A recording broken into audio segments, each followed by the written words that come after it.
여기에 담으니까 6개월만 지나면 무조건 맛이 바뀐다. 좋은 레시피, 좋은 기계, 좋은 인력 다 합치더라도 20%에 속한다. 나머지 80%는 숙성에 속한다. 이렇게 배웠어요. 대한민국의 도자기를 만드는 도공으로서 나 아니면 누가 하겠느냐 뭐 이런 생각. 그래서 이제 시작을 했죠. 네, 안녕하세요. 다물술 공방 대표 이윤입니다.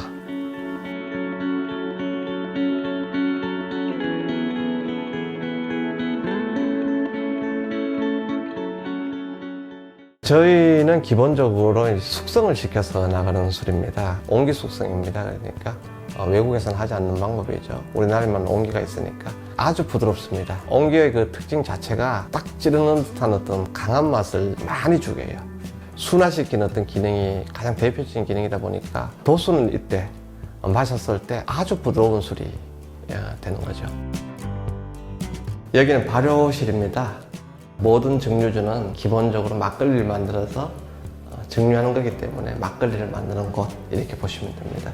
마침 지금 8월달 한창 쉬는 때라서 지금 현재는 발효를 하지 않고 있습니다. 이게 이제 증류기입니다. 발효가 끝나면 바로 여기서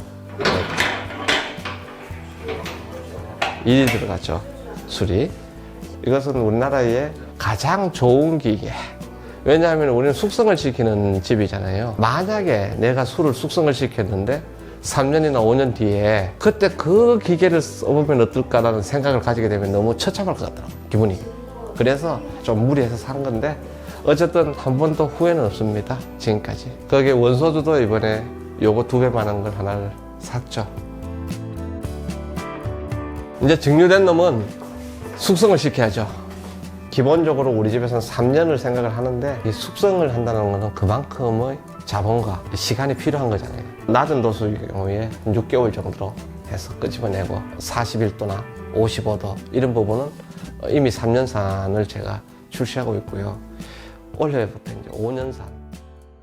수가리, 그러니까 숙성 항아리의 준말 이렇게 보시면 되고요. 숙성에서 가장 중요한 것은 어느 정도의 통기성을 가져서 외부와의 어떤 교감이 눈에 보이진 않는 교감을 갖추는 어떤 물성이 중요합니다. 특히 이제 이 온기 같은 경우에는 우리나라에서만 만드는 어떤 그릇이기도 해요. 조상님의 어떤 숨결, 지혜가 담겨져 있었죠. 그래서 우리가 된장, 고추장 같은 걸 담을 때도 이미 온기의 그 숨쉬는 기능 자체를 활용을 해왔는데 중요한 것은 술을 가지고 숙성을 해보자 했을 때는 새로운 스타일의 어떤 온기가 필요했다는 것이죠. 왜냐하면 기존의 온기들 같은 경우에는 다 유약을 바르는 이유가 물이 안 새니까. 그런데 그것이 과도하게 발라질 경우에는 숨을 못 쉬는 유리병과 똑같은 그릇이 될 확률이 큽니다.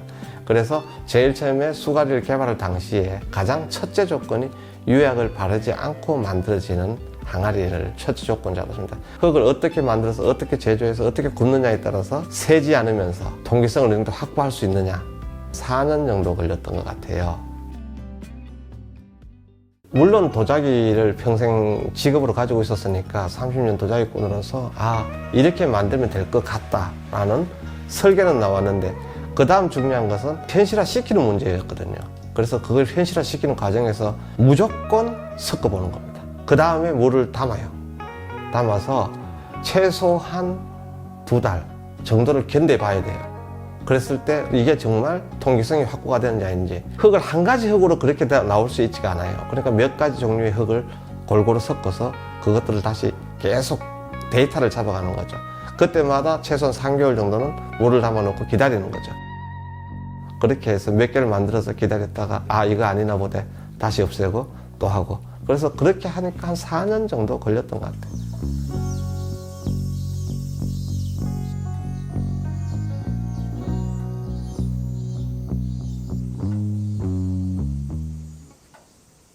기본적으로 모든 술들을 정제된 항아리에 넣어 보시면 알아요. 우리가 일반적으로 가지고 있던 술에 대한 어떤 개념 자체가 완전히 달라진다 이렇게 보시면 됩니다. 물론 그 자체가 더 맛있다 맛없다는 또 별개의 문제입니다. 그것은 호불호가 갈리는 어떤 부분이 있겠죠. 나는 그냥 강한 알코올 맛이 좋다 할 경우에는 숙성이 필요가 없는 술이 되는 것이고, 부드러운 향, 좀 더 깊이가 있어 보이는 듯한 어떤 술을 찾고 싶다 할 경우에는 숙성된 술을 찾아보는 것 괜찮다고 저는 생각합니다.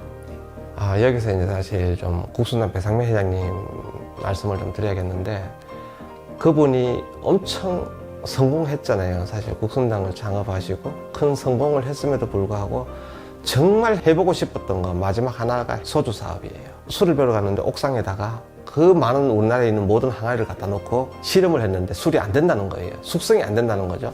그러면서 저한테 이걸 좀 만들어 달라. 그 당시 연세가 82이셨어요. 82이셨는데 그분이 바라는 게 이제 그런 거였어요. 그 당시에 1년에 연간 외국에서 수입해먹는 고도주 자체가 2,300억 정도가 됐답니다. 그 중에 다만 몇 프로라도 우리 쪽에서 좋은 술을 만들어서 방어를 해야 되지 않느냐는 거죠. 그러려면 좋은 술을 만들어야 되는데 좋은 술을 만들려면 최소한 좋은 항아리 정도는 있어야 된다.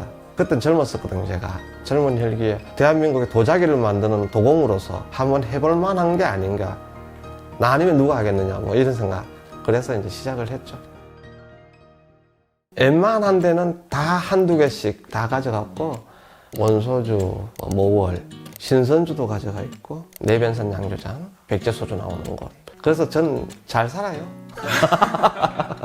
이론적으로 우리가 무슨 통계적으로 몇 점이고 뭐 이런 식으로 나올 수 있는 부분은 아닙니다. 숙성이라는 것은 회장님의 표현에 의하면은 좋은 레시피, 좋은 기계, 좋은 인력, 좋은 발효 방식 다 합치더라도 20%에 속한다. 나머지 80%는 숙성에 속한다. 이렇게 배웠어요. 오크통을 사용하는 것은 오크 향을 집어넣는 기술입니다. 오크통이 만약에 요만하다. 한 달이 채 안 가서 그 오크 향의 지배를 받게 되는 거죠. 완전히. 그러니까 온기에 이제 숙성을 시킨다는 것은 술의 그 고유의 맛을 끄집어내는 어떤 기술이거든요. 얘는 무색 무치니까 유일하게 온기로서 이렇게 만들어 볼 수 있는 거죠. 제가 어쩌다 보니까 선구자 비슷하게 되긴 됐어요. 되긴 됐는데 꼭 잘나서라기보다도 없으니까 남들이 안 했으니까 그냥 여기까지 왔다 이렇게 봐주시면 되겠습니다. 저희 다물술 공방은 시작도 그렇듯이 목표는 딱 한 가지입니다. 한국 술이 이런 거다. 외국과 경쟁했을 때 이런 거다라는 걸 보여주기 위한 한 가지 방법, 그 한 가지 방법을 제시하는 정도. 그걸 가지고 뭐 사업적으로 크게 성공한다 이런 것보다도 어떤 외국이나 이런 데 볼 때 아, 한국 술이라면 그런 술도 있구나 정도로 알려지게 하는 거. 그게 목표입니다. 좀 원대해요.